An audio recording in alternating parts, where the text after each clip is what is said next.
EC-Präsidentin von der Leyen, Gemeinsam für den Wohlstand Europas eintreten.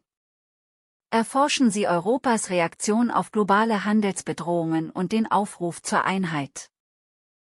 And today I would like to focus on the threats to global prosperity and stability, thus our competitiveness, and the rise of protectionism. And as our domestic agenda cannot be seen separately from global developments around us, let me start with the US tariffs. When the dream of a united Europe began, it started with a very simple idea. Let's create one single market. Let's break barriers, take tariffs down. That is what made us strong. Because our companies grew, and so did the ties that bind us together. And then in the same spirit, we worked with partners across the world, including the United States. We built strong connections that we believed were unbreakable. And trade brought more than prosperity. It brought the idea of a shared way of life. And with commerce, our partnership has also grown. Countless are the friendships across the Atlantic. And because of this collective experience of the last, well, almost 75 years, so many Europeans feel utterly disheartened by the announcement from the United States. Let me be clear, Europe did not start this confrontation. We think it is wrong. But my message to you today is that we have everything we need to protect our people and our prosperity. We have the largest single market in the world. We have the strength to negotiate. We have the power to push back. And the people of Europe should know that together we will always promote and defend our interests and our values, and together we will always stand up for our Europe.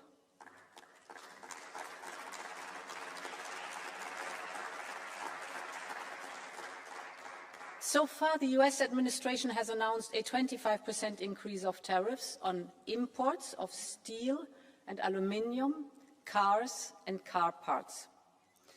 The next sectors facing tariffs will be semiconductors, pharmaceuticals and timber. And tomorrow we expect another announcement with so-called reciprocal tariffs that will immediately apply to almost all goods and many countries in the world. Of course, there are severe issues in the world of trade, without any question. Overcapacities, we know about the imbalances, we see unfair subsidies, denial of market access, or the IP theft. And I hear Americans when they say some others have taken advantage of the rules. I agree. We also suffer from it. So let's work on it. But tariffs across the board make things worse, not better. Tariffs are taxes that will be paid by the people.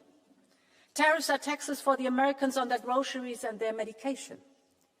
Tariffs will just fuel inflation, exactly the opposite of what we wanted to achieve.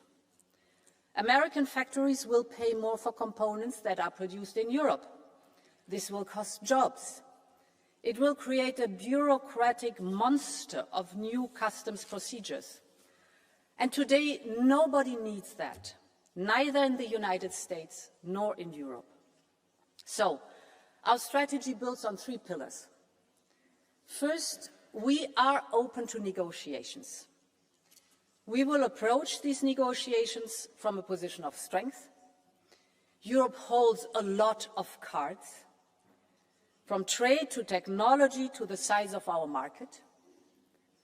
But this strength is also built on our readiness to take firm countermeasures if necessary. All instruments are on the table.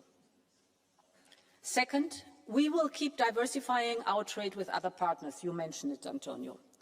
Our hallmark is not only that we are the biggest market in the world, but that we are reliable and predictable. We honor our commitments. And that is exactly what our partners are looking for today. And my third point, We will double down on our single market. The single market is the cornerstone of European integration and values. It's our powerful catalyst for growth, for prosperity, for solidarity.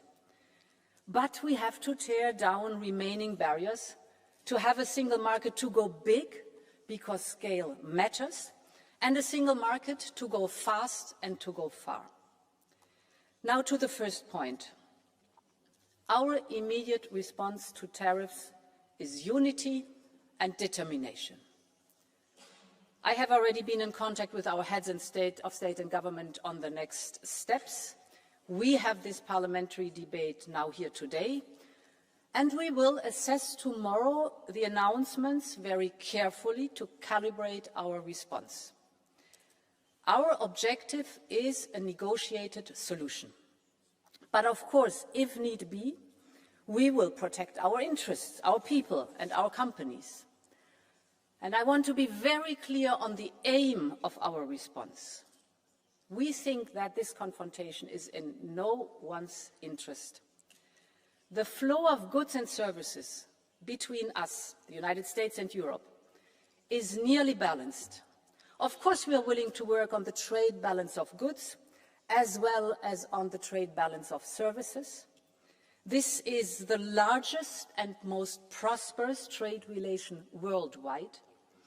We would all be better off if we could find a constructive solution.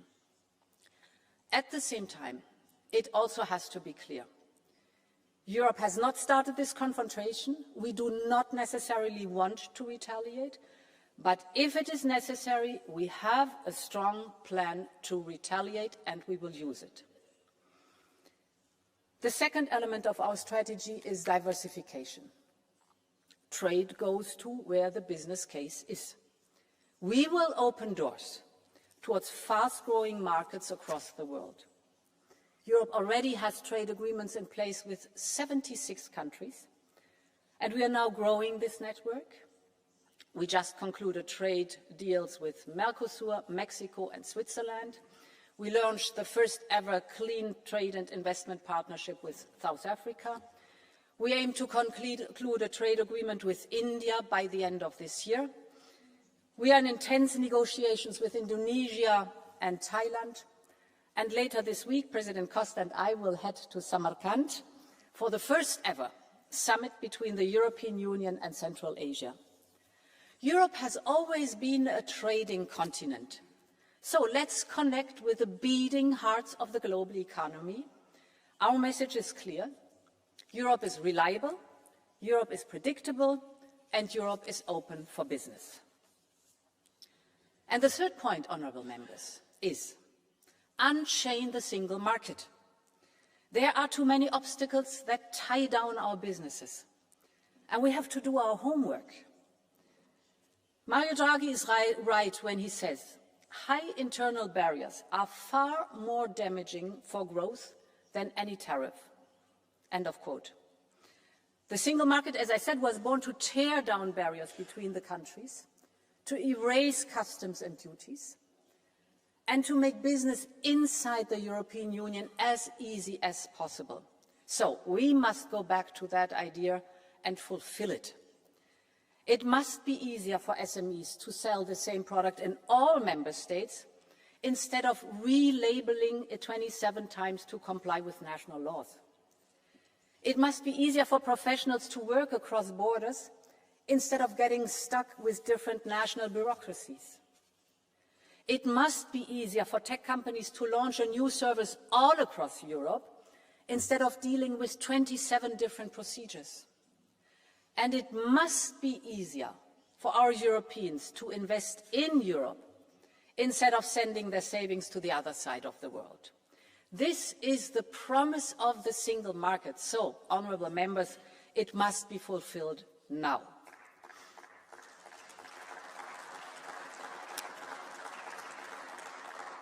I know, honourable members, that the European Parliament has always worked hard to complete the single market. Now we have the generational opportunity to get it done. We have a strong consensus on the Draghi and Letta report among all of us. We have put ambitious proposals on the table, you know it from the Savings and Investment Union, to ensure that people get a better return on their money, but also that the companies find the finances they need in Europe, to our omnibus simplification packages or our Union of Skills, and more will come, including the 28th legal regime for innovative companies.